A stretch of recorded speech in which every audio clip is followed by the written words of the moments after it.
mendapatkan hati.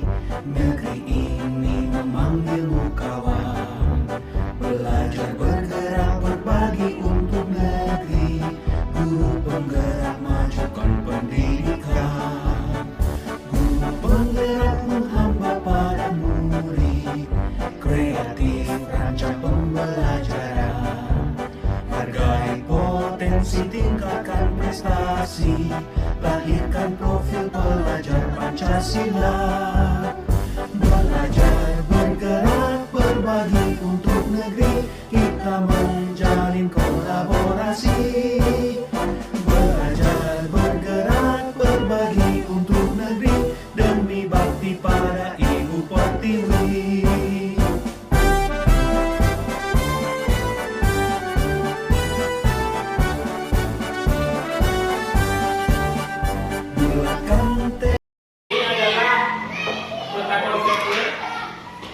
Jadi di profil pelajar Pancasila ini terdiri atas beberapa item. Yang pertama, mandiri, kemudian bertakwa kepada Tuhan Yang Maha Esa dan berakhlak mulia, kemudian kebinekaan global, kemudian bergotong royong, kemudian kreatif dan bernalar kritis. Jadi keenam profil pelajar Pancasila ini sebenarnya sudah tercermin di dalam seluruh kegiatan proses belajar mengajar di sekolah kita.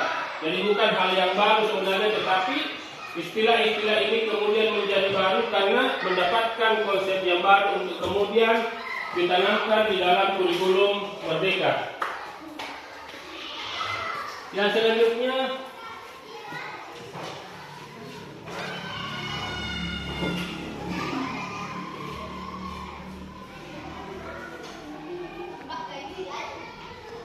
profil pelajar Pancasila berisi tentang beriman, bertakwa kepada Tuhan Yang Maha Esa dan berakhlak mulia. Yang mana pelajar Indonesia yang berakhlak mulia adalah pelajar yang berakhlak dalam hubungannya dengan Tuhan Yang Maha Esa. Kemudian berkebinekaan global, pelajar Indonesia mempertahankan budaya luhur, lokalitas dan identitasnya. Kemudian bergotong royong, pelajar Indonesia memiliki kemampuan bergotong royong yang mempunyai untuk melakukan kegiatan secara bersama-sama dengan sukarela. Kemudian mandiri, pelajar merupakan pelajar yang bertanggung jawab dalam proses dan hasil belajarnya. Kemudian yang kelima, bernalar kritis. Dan bernalar kritis ini adalah siswa mampu secara objektif memproses informasi baik kuantitatif maupun kualitatif, membangun keterkaitan antara berbagai informasi, menganalisis informasi, mengevaluasi dan menyimpulkannya. Kemudian yang keenam, kreatif. Pelajar yang kreatif adalah pelajar yang mampu memodifikasi dan menghasilkan sesuatu yang orisinal, bermakna dan bermanfaat dan berdampak baik.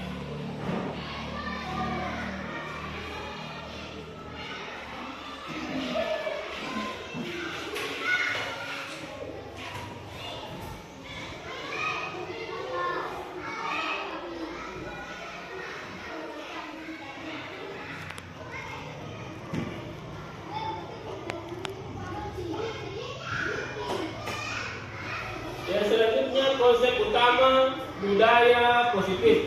Jadi yang pertama adalah perubahan paradigma belajar, kemudian disiplin positif, yang ketiga kebutuhan dasar manusia, yang keempat keyakinan kelas, kelima posisi kontrol, dan keenam segitiga restitusi. Jadi keenam konsep ini sebentar kita akan paparkan lebih jauh pada slide-slide selanjutnya. Jadi yang pertama, perubahan paradigma belajar. Jadi pembelajaran yang dirancang berdasarkan prinsip pembelajaran yang berdiferensiasi, sehingga setiap murid dapat belajar sesuai dengan kebutuhan dan tahap perkembangannya untuk mewujudkan profil pelajar Pancasila. Kemudian yang kedua, pembelajaran berdiferensiasi, yaitu usaha untuk menyesuaikan proses pembelajaran di kelas untuk memenuhi kebutuhan pelajar individu setiap peserta didik. Pembelajaran yang mengakomodir kebutuhan belajar murid, yaitu guru memfasilitasi peserta didik sesuai dengan kebutuhannya masing-masing, baik dari segi kesiapan belajar, bakat dan minatnya. Dengan melakukan pembelajaran mendiferensiasi tentunya akan memenuhi harapan dan kebutuhan peserta didik.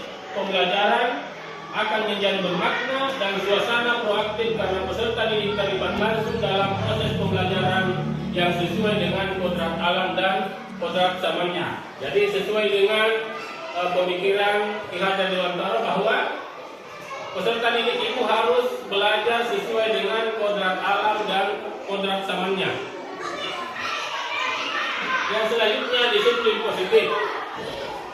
Nah, menurut ibu-ibu sekalian, apakah ibu setuju dengan pernyataan ini? Hukuman dapat mendisiplinkan anak. Yang kedua, pemberian hukuman dengan hal positif seperti membaca dan membersihkan halaman sekolah dapat meningkatkan disiplin anak. Yang ketiga, memberi penghargaan dapat meningkatkan motivasi belajar anak. Mungkin ada ibu-ibu yang bisa memberikan komentar tentang pertanyaan pemantik ini. Silakan. Mungkin Ibu Irma, apakah hukuman dapat mendisiplinkan anak? Kemudian yang kedua, pemberian hukuman dengan hal positif seperti membaca atau membersihkan halaman sekolah dapat meningkatkan disiplin anak. Kemudian yang ketiga, memberi penghargaan dapat meningkatkan motivasi belajar anak. Silakan Ibu mengomentari pertanyaan pemantik ini. Menurut Tak. Baik, silakan. Terima kasih Pak atas kesempatan yang diberikan kepada saya. Sekarang ini yang dibahas tentang disiplin positif. Nah, pertanyaan di atas, apakah hukuman dapat mendisiplinkan anak?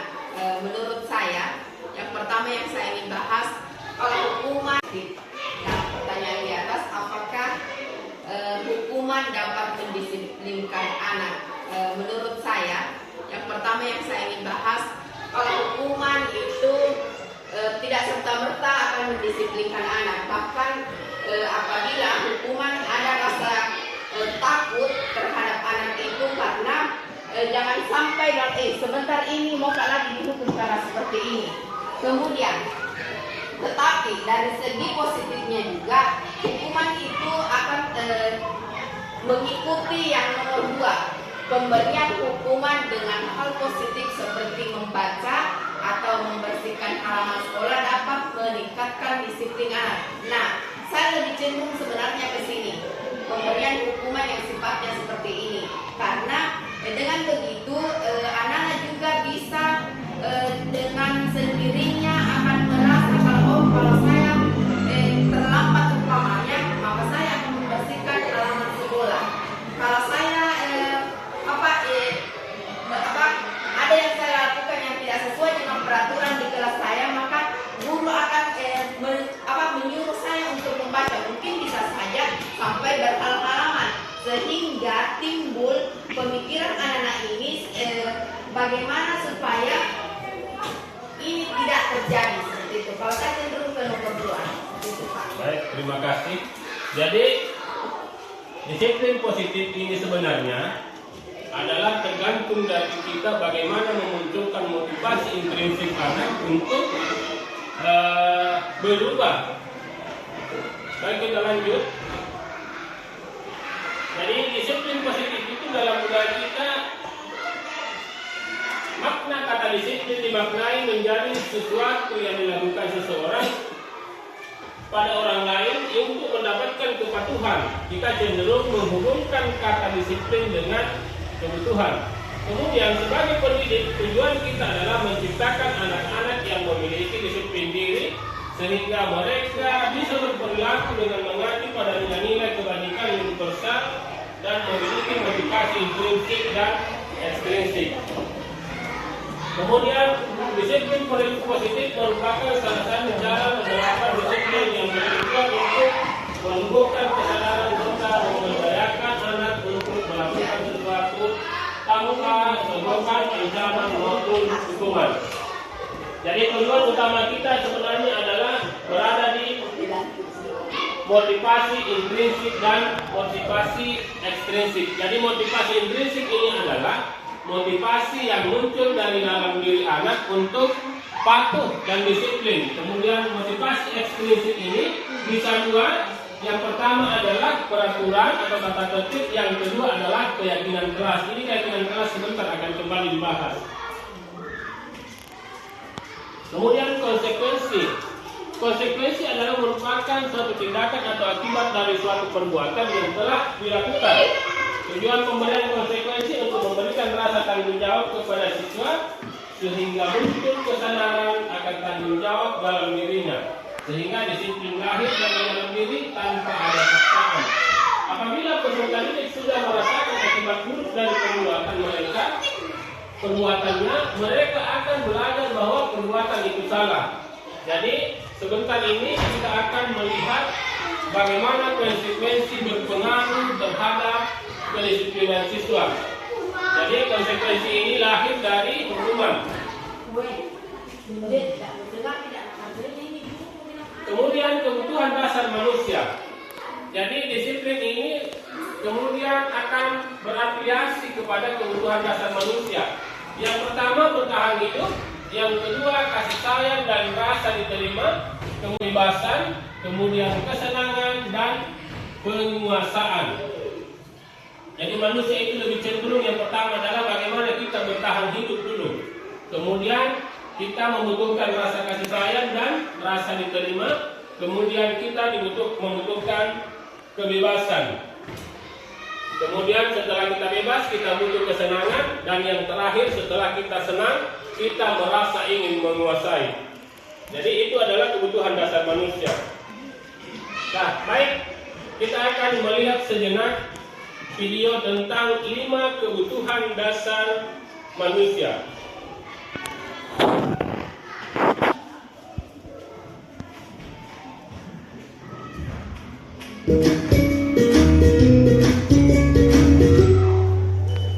Salam dan bahagia Ibu dan Bapak guru hebat.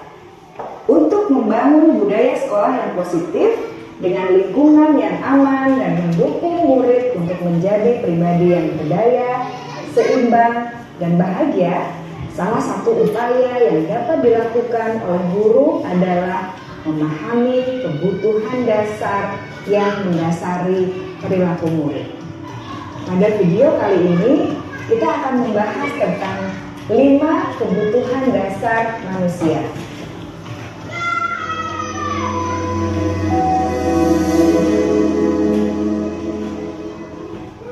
Ki Hajar Dewantara dalam salah satu kutipannya menyatakan, kita ambil contoh perbandingannya dengan hidup tumbuh-tumbuhan. Seorang petani dalam hakikatnya sama kewajibannya dengan seorang pendidik yang menanam padi misalnya. Hanya dapat menuntun tumbuhnya padi. Dia dapat memperbaiki kondisi tanah, memelihara tanaman padi, memberi pupuk dan air, membasmi ulat-ulat atau jamur-jamur yang mengganggu hidup tanaman padi, dan lain sebagainya. Ketika guru memahami kebutuhan apa yang mendasari perilaku murid, dan guru berusaha menuntun dan mendukung murid dalam memenuhi kebutuhannya secara positif, pada hakikatnya guru tersebut ibarat seorang petani yang sedang berusaha memahami kebutuhan masing-masing tanaman, dan ia berusaha memenuhi kebutuhan tanaman tersebut agar dapat tumbuh dengan subur dan maksimal. Dr. William Glasser, seorang psikiater dari Amerika Serikat, menyatakan bahwa seluruh tindakan manusia memiliki tujuan tertentu, yaitu memenuhi kebutuhan dasarnya. Ketika kelima kebutuhan dasar telah terpenuhi secara memadai, maka murid akan tumbuh dengan seimbang dan bahagia. Sebaliknya, ketika kebutuhan dasar tidak terpenuhi dengan baik, maka seseorang akan mengalami emosi negatif seperti bosan, sedih, dan kecewa.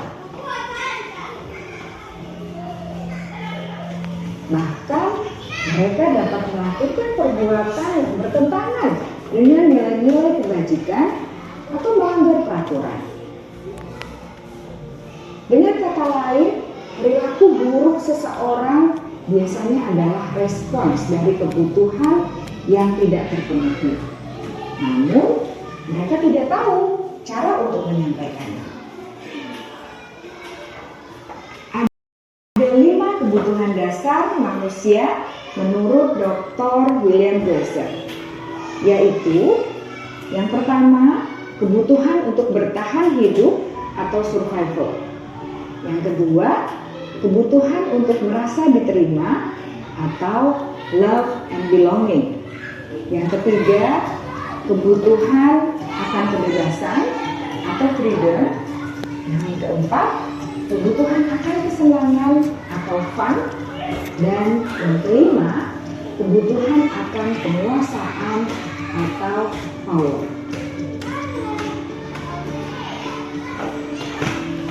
Kebutuhan dasar yang pertama adalah kebutuhan yang bersifat fisiologis untuk bertahan hidup atau survival.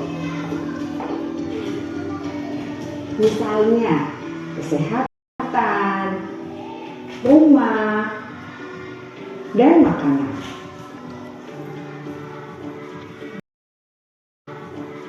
Kebutuhan biologis sebagai bagian dari proses reproduksi termasuk kebutuhan untuk tetap bertahan hidup. Kebutuhan untuk merasa aman juga termasuk dalam kebutuhan ini.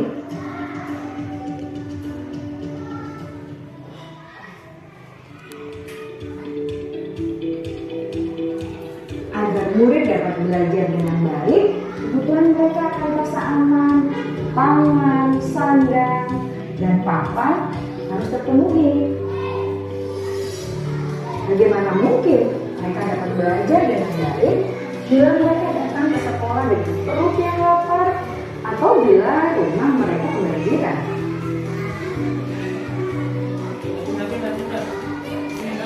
Setelah kita mengetahui kebutuhan pertama yang sebagian besar bersifat fisiologis, mari kita lihat kebutuhan kedua sampai kelima yang semuanya berhubungan dengan psikologis.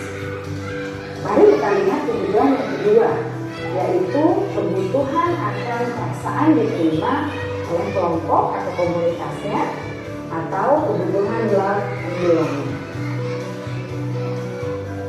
Kebutuhan ini meliputi keinginan untuk tetap terhubung dengan orang lain seperti teman, keluarga, teman kerja, dan kelompok di mana kita tergabung.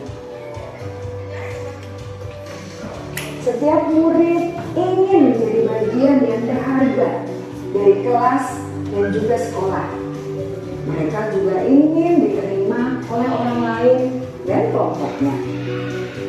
Bahkan, murid yang terlihat paling cuek pun jauh di dasar hatinya pasti ingin merasa diterima. Sebagai guru, seharusnya kita dapat menerima murid kita apa adanya, sesuai dengan kodratnya. Karena setiap murid adalah unik.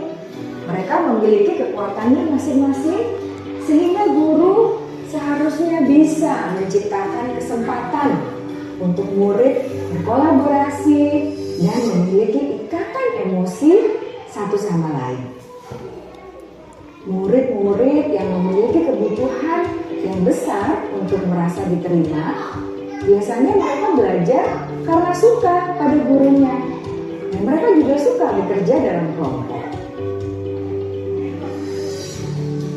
Kebutuhan yang ketiga adalah kebutuhan akan kebebasan atau kebutuhan membuat pilihan. Murid harus diberi kesempatan untuk membuat pilihan dan bertanggung jawab atas pilihan yang mereka telah ambil. Memberi mereka kebebasan bukan berarti membiarkan mereka melakukan apa saja yang mereka mau, melainkan lebih memberi mereka kesempatan untuk membuat pilihan, menyuarakan pendapat mereka dengan percaya diri, dan memberi mereka kesempatan untuk mencoba hal-hal yang baru. Pembelajaran dengan metode yang beragam dan menarik juga akan memenuhi kebutuhan murid tentang kebebasan ini. Pembelajaran berdiferensiasi di mana guru menyediakan beberapa jenis tugas yang bisa dipilih oleh murid sesuai minat mereka, sangat baik untuk mengembangkan murid menjadi lebih mandiri dan memiliki motivasi internal. Karena kebutuhan akan kebebasan pada dasarnya adalah kebutuhan untuk mandiri, memiliki otonomi, memiliki pilihan, dan mampu mengendalikan arah hidupnya sendiri.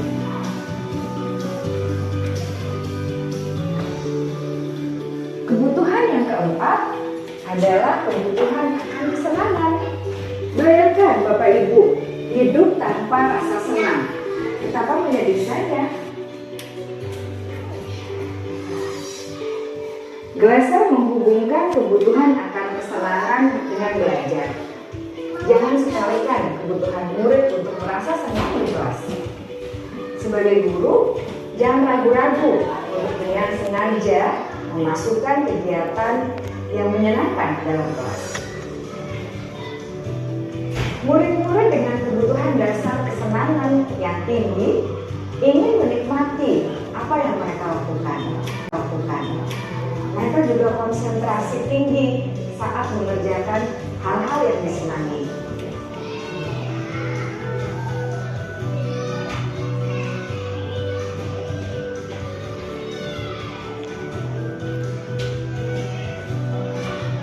Kebutuhan yang kelima adalah kebutuhan akan penguasaan. Setiap murid memiliki kebutuhan untuk merasa kompeten, menjadi terampil, diakui pencapaian dan keterampilannya, didengarkan, bisa membuat dampak dan pengaruh, dan memiliki rasa harga diri. Mereka sebaiknya diberi kesempatan untuk membuat keputusan tentang hal-hal yang penting dalam hidupnya dan tidak merasa dikontrol oleh sistem sekolah.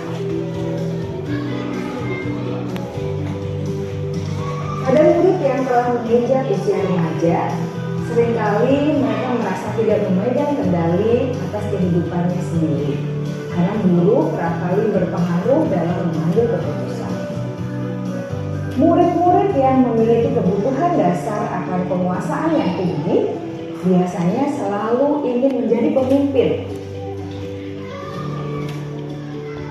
Mereka juga suka mengamati sebelum mencoba hal-hal yang baru. Mereka juga perfeksionis dan merasa kecewa bila melakukan kesalahan.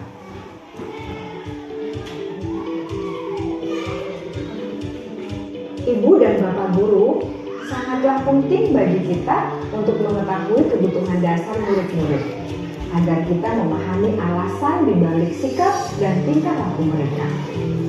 Bila murid berperilaku buruk atau melanggar peraturan, sehingga tindakannya tidak sesuai dengan nilai-nilai kebajikan, maka guru harus mencari tahu alasan yang mendasari tindakan tersebut dan kebutuhan apa yang belum terpenuhi.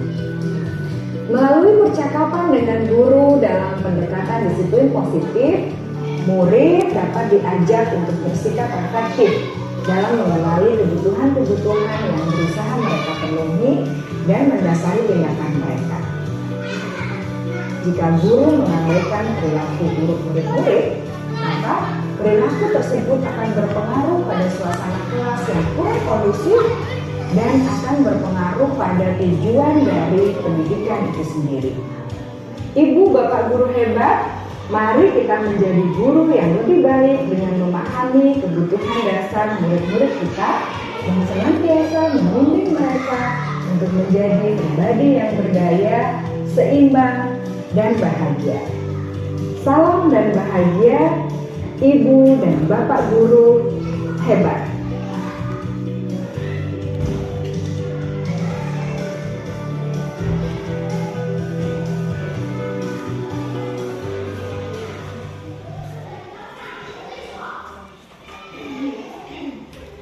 Baik, jadi itulah tadi video tentang 5 kebutuhan dasar manusia, yang mana pada video ini kita bisa menarik beberapa kesimpulan. Yang pertama, siswa itu unik. Kemudian siswa itu akan belajar dengan baik ketika kebutuhan dasarnya terpenuhi.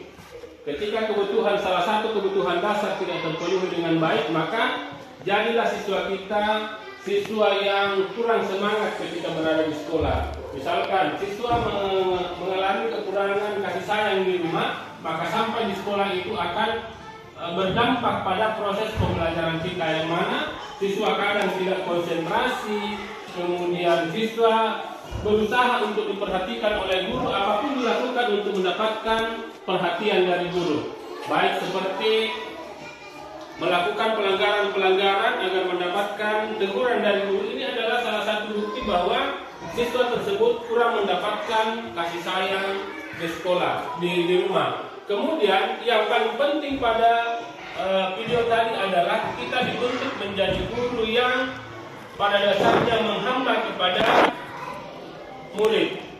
Menghamba pada murid di sini bukan berarti kita berada bertekuk lutut di depan siswa kita, tetapi kita memberikan kebebasan kepada siswa untuk menentukan proses pembelajaran, di mana guru kemudian menjadi fasilitator di dalam pembelajaran tersebut. Baik, kita langsung pada poin keempat, yaitu keyakinan kelas. Jadi ini keyakinan kelas adalah poin keempat, yaitu keyakinan kelas. Jadi ini keyakinan kelas adalah salah satu disiplin positif yang bisa kita terapkan dalam membangun budaya positif di sekolah. Dengan adanya keyakinan kelas di setiap kelas diharapkan dapat mewujudkan tujuan pendidikan yang berorientasi kepada profil pelajar Pancasila. Jadi tujuan dari keyakinan kelas ini adalah menumbuhkan budaya positif dengan membuat kesepakatan kelas dengan melakukan kebiasaan positif di kelas. Kemudian yang kedua, menumbuhkan sikap tanggung jawab pada diri peserta didik atas pemilihan aspirasi idenya melalui kesepakatan kelas. Yang ketiga, menumbuhkan rasa menghargai diri sendiri dan orang lain. Jadi di sini perlu kita tekankan bahwa keyakinan kelas berbeda dengan peraturan. Ya, peraturan dengan keyakinan kelas sama tetapi beda.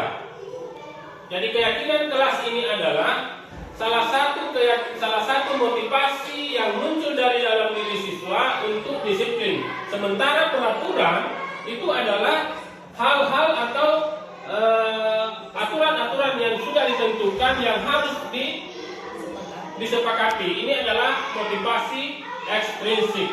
Jadi dilihat dari sisi siapa yang membuat peraturan itu berbeda dengan keyakinan kelas. Kalau peraturan ini adalah aturan-aturan yang dibuat oleh sekolah misalkan atau kemudian guru. Sementara keyakinan kelas adalah aturan-aturan yang dibuat oleh siswa itu sendiri, disusun oleh siswa, kemudian disepakati oleh guru.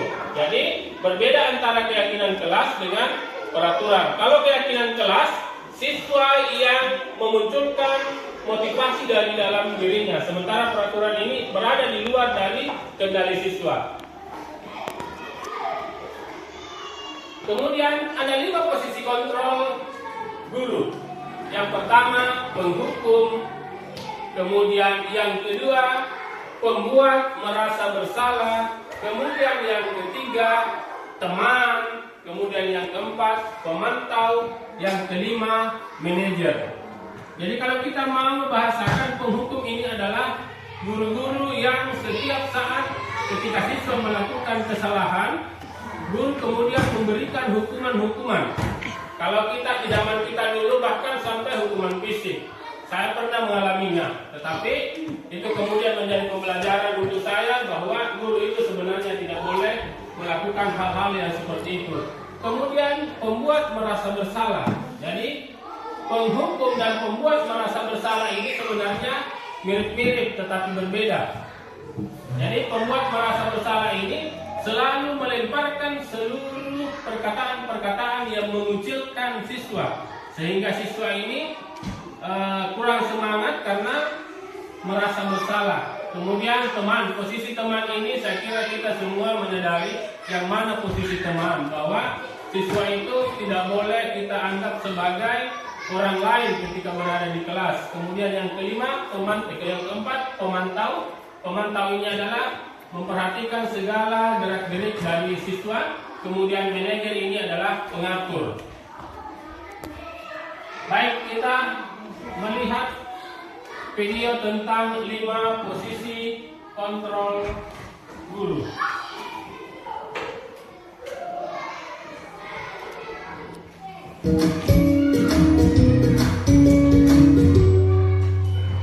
Salam bahagia Ibu dan Bapak guru hebat. Dalam penerapan disiplin positif restitusi, salah satu program yang dikembangkan adalah 5 posisi kontrol. 5 posisi kontrol dalam restitusi adalah proses perjalanan seorang pendidik agar dapat mengenali dirinya. Pada video kali ini, kita akan membahas tentang 5 posisi kontrol yang dikembangkan oleh Diane Dawson dan contoh penerapannya.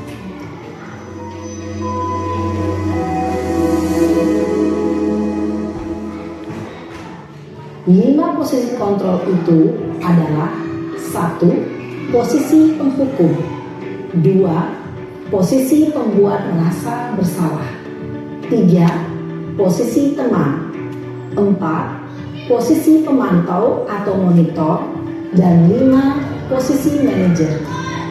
Untuk lebih memahami kelima posisi tersebut, mari kita saksikan kasus Naren yang terlambat hadir 20 menit di sekolah dan melihat bagaimana kelima posisi kontrol dalam menghadapi masalah tersebut.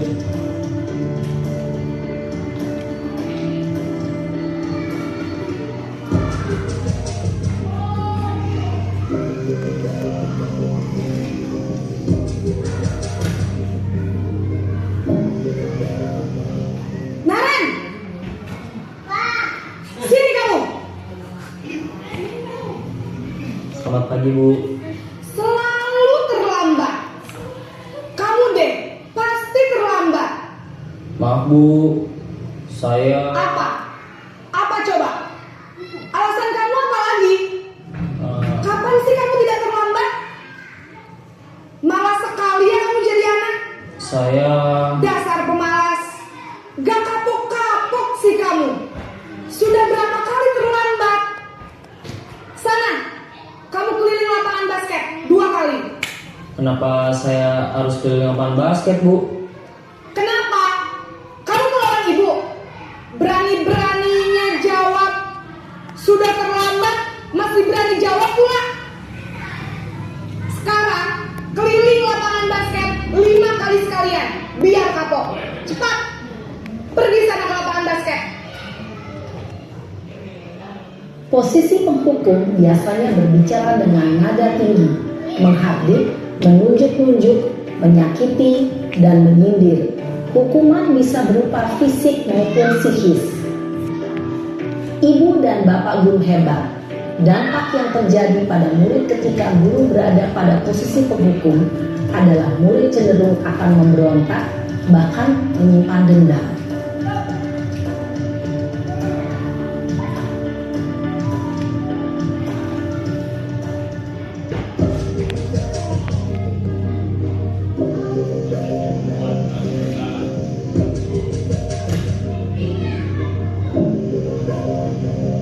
Naren!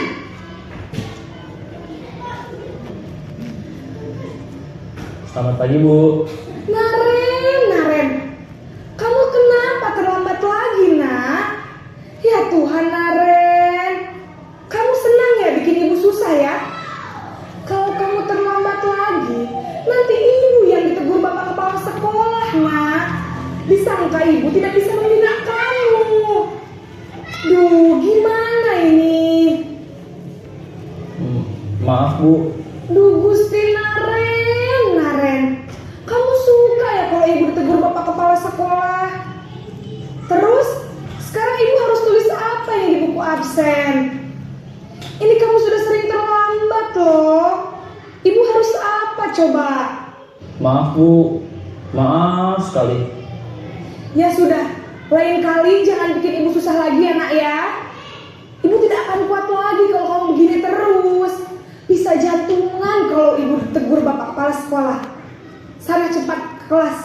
Maaf ya, Bu. Maaf sekali. Posisi pembuat rasa bersalah berbicara dengan nada tenang, cenderung lembut. Namun kata-kata yang diutarakan membuat murid merasa menjadi orang yang gagal, memandang buruk dirinya sendiri, merasa tidak berharga, dan tidak sanggup membahagiakan orang lain. Ketika guru mengambil posisi pembuat rasa bersalah, murid akan menganggap dirinya yang bersalah dan ia akan menyimpan emosi negatif tersebut di dalam dirinya.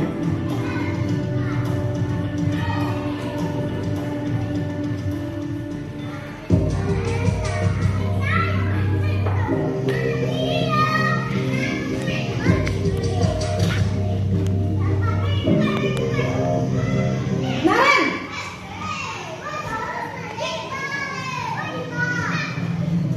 Selamat pagi Bu. wah, sudah jam berapa ini nak? Terlambat lagi ya sayang. Iya Bu, habis ibu saya lupa bangunkan saya Bu. Kamu malah menyalahkan ibu kamu. Kamu bukannya anak yang larinya paling kencang. Kok terlambat sih? Iya Bu, saya memang terlambat bangun tadi. Jadi biarpun saya lari kencang, tetap gak kekejar Bu. Ya sudah sana. Nanti lain kali larinya lebih kencang lagi ya.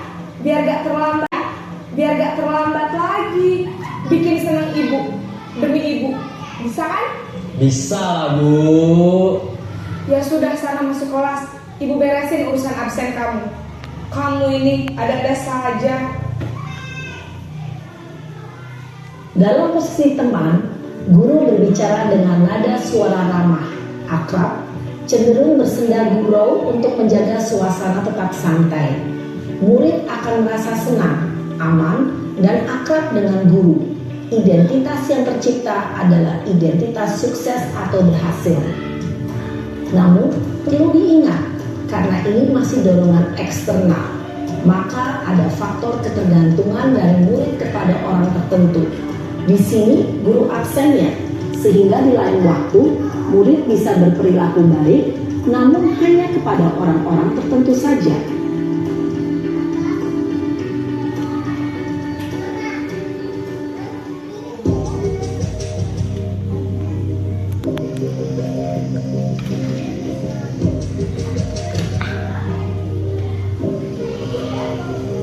Naren!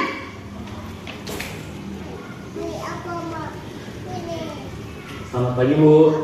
Naren, apa peraturan sekolah kita tentang jam berapa kita harus masuk sekolah, nak?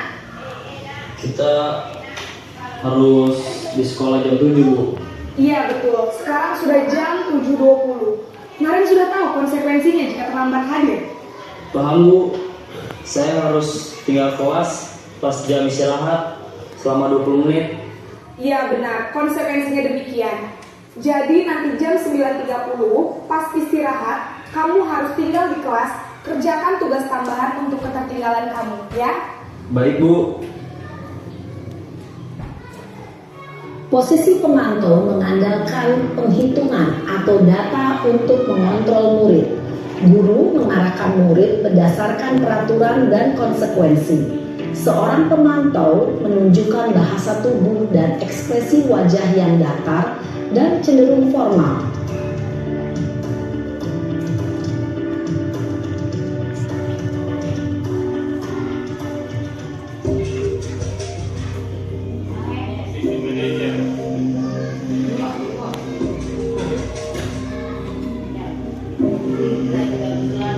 Naren!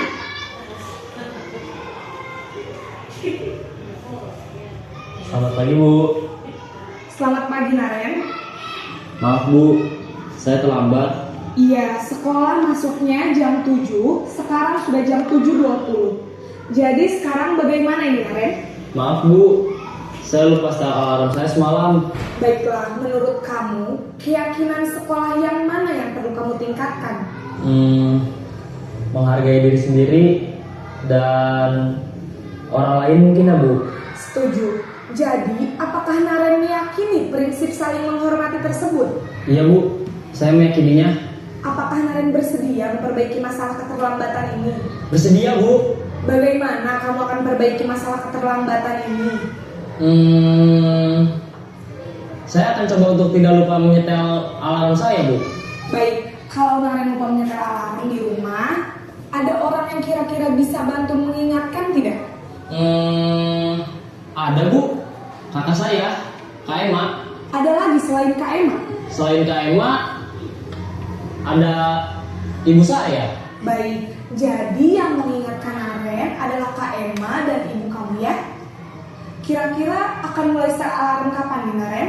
Setelah pulang sekolah, akan segera saya lakukan. Baik, jadi Naren akan setel alarm untuk bangun besok pagi dan akan diingatkan oleh kakak dan ibunda Naren ya. Ada lagi yang mungkin perlu dilakukan Naren agar tidak terlambat bangun lagi? Tidak ada, Bu. Baik Naren, terima kasih untuk kerjasama kamu. Sekarang kamu perlu kembali ke kelas untuk belajar. Baik, Bu. Terima kasih. Posisi manajer adalah posisi kontrol yang disarankan untuk membimbing murid memiliki sikap disiplin yang positif, yaitu murid yang mandiri, bertanggung jawab, dan dapat memecahkan masalah. Tujuan dari posisi ini adalah agar murid dapat berefleksi atas tindakannya. Guru akan dengan tulus memberikan pertanyaan-pertanyaan bermakna, sehingga membuat murid dapat belajar dari kesalahannya dan mencari sebuah solusi untuk menyelesaikannya. Ibu dan Bapak guru hebat, setelah mengamati adegan kelima posisi kontrol tadi, kira-kira posisi mana yang paling ideal? Posisi mana yang dapat menunjang motivasi intrinsik murid? Ya, tentu posisi manajer. Posisi ini memang posisi ideal yang ingin dituju setiap pendidik. Pada posisi inilah, guru dapat menerapkan disiplin positif yang berpihak pada murid, yang memerdekakan murid. Perjalanan seorang pendidik tentunya tidak mudah untuk sampai pada posisi seorang manajer. Namun, tujuan kita pasti, yaitu menciptakan murid-murid yang mandiri, merdeka, dan bertanggung jawab. Semoga penggambaran 5 posisi kontrol yang telah diperlihatkan ini dapat menjadi ajang refleksi bagi kita semua, agar dapat terus mengasah dan menerapkan disiplin positif yang memerdekakan murid. Mari terus berlatih dan bersemangat. Selamat menerapkan. Salam dan bahagia Ibu dan Bapak guru hebat.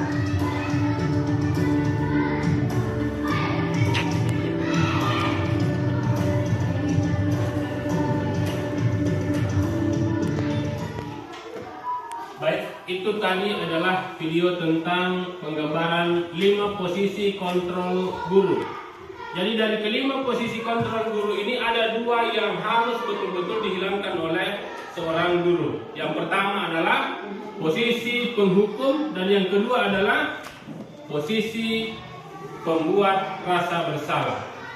Jadi ada 3 yang hal positif yang bisa kita kembangkan. Yang pertama adalah posisi guru menjadi sebagai seorang teman. Yang kedua adalah pemantau atau monitor. Yang ketiga adalah manajer. Nah, di dalam posisi manajer ini guru harus dituntut untuk mampu menguasai keyakinan kelas. Jadi di keyakinan kelas ini guru dituntut untuk membuat keyakinan kelas bersumber dari hal-hal yang negatif, kemudian diaplikasikan masuk ke hal-hal yang positif. Apa yang saya gambarkan ini sebenarnya adalah keyakinan kelas yang masih konsep negatif. Kenapa? Karena kita masih menggunakan kata-kata yang panjang. Kemudian dominan menggunakan kata tidak, kemudian dominan menggunakan kata jangan. Nah, sementara di keyakinan kelas yang benar adalah keyakinan kelas itu harus berupa kata-kata yang positif. Contoh seperti ini, kita harus hadir di kelas tepat waktu. Ini kalau kita mau masukkan kepada kata yang positif, maka mungkin kita akan katakan hadir tepat waktu. Kemudian yang kedua, menjaga kebersihan kelas. Ini mungkin kita bawa ke arah kalimat positif menjadi menjaga kebersihan.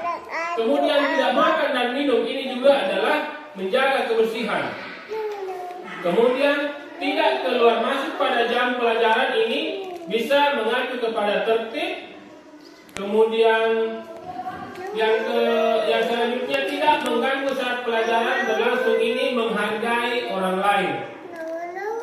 Kemudian saling menyayangi dan hormat ini juga saling menghargai dan menyayangi. Hanya saja pada tingkatan SD saya merasa bahwa tingkat literasi anak-anak kita belum mampu menganalisa kata-kata yang positif. Contoh misalkan saling menghormati. Anak-anak kita kadang belum mengerti yang mana. Makanya saya kemudian masih menggunakan ini untuk kemudian pada tahap-tahap selanjutnya akan dikembangkan ke arah kalimat-kalimat yang positif. Yang selanjutnya segitiga restitusi. Ini segitiga restitusi adalah proses menciptakan kondisi bagi murid untuk memperbaiki kesalahan mereka sehingga mereka bisa kembali pada kelompok mereka dengan karakter yang kuat. Restitusi bukan untuk menebus kesalahan, melainkan sebuah tawaran dan bukan paksaan. Restitusi berfokus pada solusi dan dapat mengembalikan murid yang berbuat kesalahan pada kelompoknya. Jadi segitiga restitusi ini adalah salah satu cara untuk menyelesaikan permasalahan yang dihadapi oleh murid. Contoh misalkan murid ini sering terlambat ke sekolah. Ini kita selesaikan dengan menggunakan konsep segitiga restitusi. Jadi langkah-langkahnya itu menstabilkan identitas, kemudian memvalidasi tindakan yang salah, kemudian yang ketiga menanyakan keyakinan. Jadi menstabilkan identitas di sini adalah bagaimana guru ini tidak langsung menghukum, tetapi kita berikan kata-kata yang seakan-akan siswa ini tidak serta-merta merasa tertekan atas masalah yang dihadapinya. Contoh misalkan siswa terlambat, kita akan mengatakan kita kemudian teman-temannya mungkin pernah juga mengalami hal-hal yang serupa, atau Anda juga bisa membahasakan bahwa saya juga ketika saya masih duduk di sekolah dasar sering terlambat, tetapi itu bukan halangan untuk membuat kita berubah. Kemudian memvalidasi tindakan yang salahnya di mana, kemudian menanyakan keyakinan. Jadi kembali lagi ke keyakinan. Makanya kita harus membuat dulu keyakinan. Contoh ini, nanti kemarin terlambat ke sekolah. Hal ini terjadi karena dia terlambat bangun pagi karena dia selalu begadang sampai larut malam hanya untuk bermain game. Akibatnya dia terlambat bangun dan pada akhirnya terlambat berangkat ke sekolah. Ini salah satu penyelesaiannya nanti yang terlambat.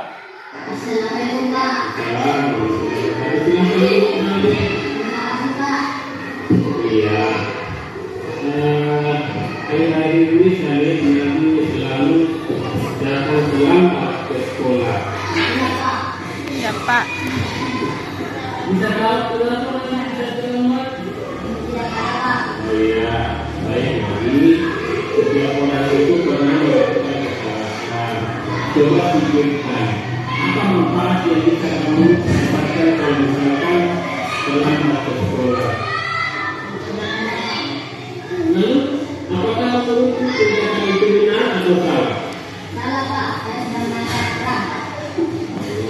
Kenapa ini selalu datang terlambat ke sekolah? Jangan kusung-sungguh lah. Oh begitu ya ceritanya. Nanti tidur larut malam itu untuk anak-anak tidak salah untuk kesehatan. Ya selain itu kalau terlambat ke sekolah, nanti bisa ketika pelajaran anak sendiri yang merugi. Nah sekarang kamu sudah sadar belum? Apakah kamu masih ingin berangkat ke sekolah lagi? Oh iya.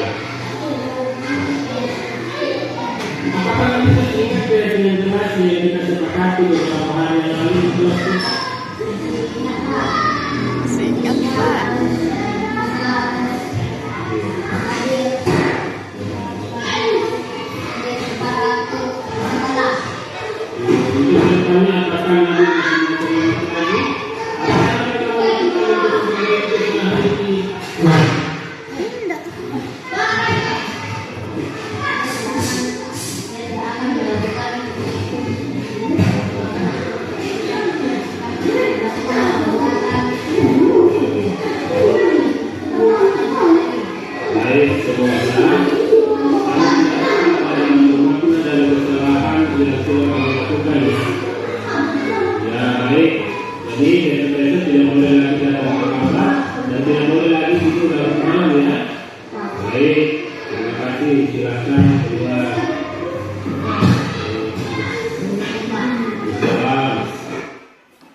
Jadi di dalam penyelesaian dengan konsep segitiga restitusi ini, guru dituntut untuk pertama, lemah lembut kepada siswanya. Kedua, tidak memandang siswa yang bersalah itu adalah perbuatan yang harus dikucilkan, tetapi diselesaikan dengan baik-baik. Dengan menggunakan konsep segitiga restitusi ini, sebentar siswa ketika selesai diberikan pemahaman, dia tidak akan merasa rendah diri karena dia merasa dihargai atas penyelesaian di dalam masalah yang dihadapi. Jadi kesimpulan dari diseminasi disiplin positif kesempatan ini adalah budaya positif harus dibangun untuk menumbuhkan motivasi internal melaksanakan disiplin positif bagi murid yang nantinya akan ikut berpengaruh kepada pencapaian visi dan misi sekolah.